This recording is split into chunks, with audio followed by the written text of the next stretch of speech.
tonight, the premiere of The Oval. This is a set, and we know it's a set. We took great pains to reproduce it to exact detail. We even talked to a White House curator just to get it exactly right. I did it because I want you and the rest of America to be able to do an A-B comparison of what the actual Oval Office and what the president should be saying, or what the president is doing, and what he should be doing. The Oval Office is a landmark. It has always been a sense of stability throughout the years of our country. Until this administration came in, quite honestly. But just as President Obama promised, he brought so much hope, not so much, and he did bring change. He promised a different kind of change. Actually, the First Lady was much more clear about it. Here she is in her own words. Listen. And Barack knows that we are going to have to make sacrifices. We are going to have to change our conversation. We're going to have to change our traditions, our history. We're going to have to move into a different place. Okay, that's really the thing that got her pulled off of the campaign trail, because we have to change our traditions. Now, I want you to think of things like this. Imagine your family stopped celebrating birthdays or holidays like Thanksgiving, and we stopped celebrating it entirely, maybe just a little bit here and there, but generally it's pretty much gone for 4 or 5 years. Years later, I show up and decide that your family should start celebrating again. And we celebrate on Thanksgiving, and everybody gathers around the table, and here I come in, Dad comes in with the knives ready to carve the turkey, but instead of a turkey, now I've brought a chicken. Now, I don't know, maybe you like chicken better than turkey. It doesn't really matter here on this analogy, but you'd probably be fine with it since the structure of the holiday is still in place. But it has fundamentally changed. What's missing are the old traditions and the symbolism that mark the occasion. The traditions are slowly being changed, and it's easy to change them when they are no longer visible to you.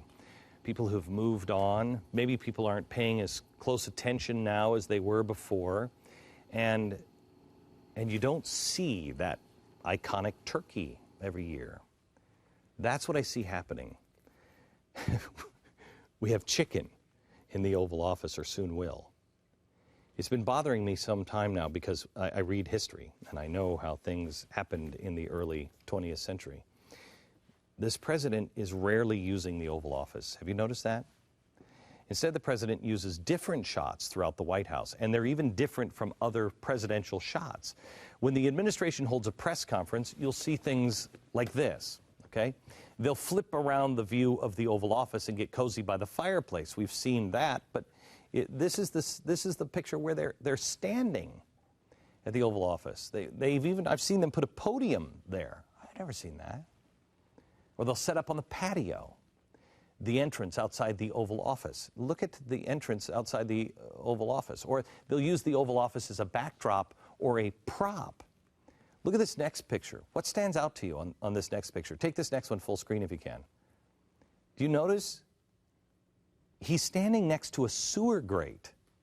That's what I saw in this picture. I'm like, I mean, A, careless attitude, it's disrespectful, all of the beautiful and historic places in the White House, to hold a press conference there. And you know what?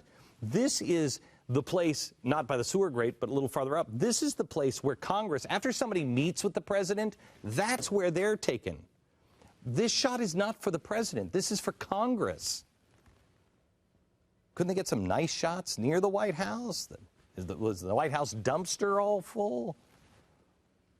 I mean, it looks like somebody got tired carrying the podium, so they were like, that's good enough. We'll leave it here. Who's behind these decisions? It bothers me, and I'm telling you, it's not mistakes. They treat the Oval Office like it's the president's best accessory. Let me show the one with Obama and his dog. Look at this. Is this a J. Crew ad? Or is this JFK?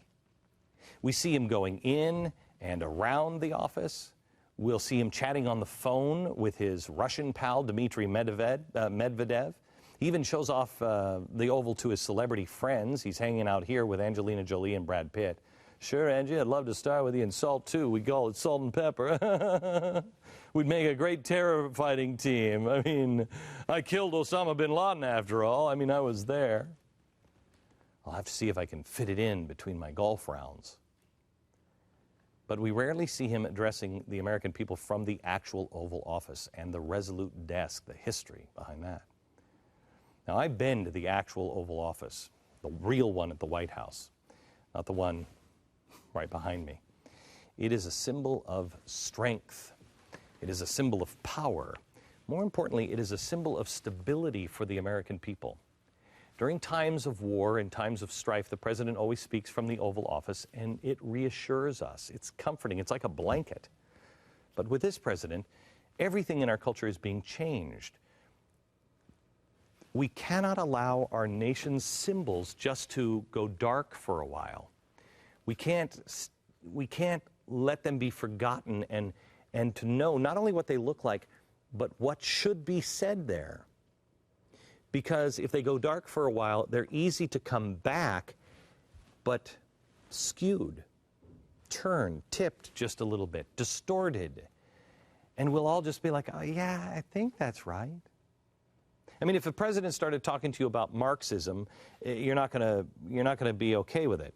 If the president got in the first day and he sat behind the Oval Office and he started talking about Marxism, you would definitely be really bad with that.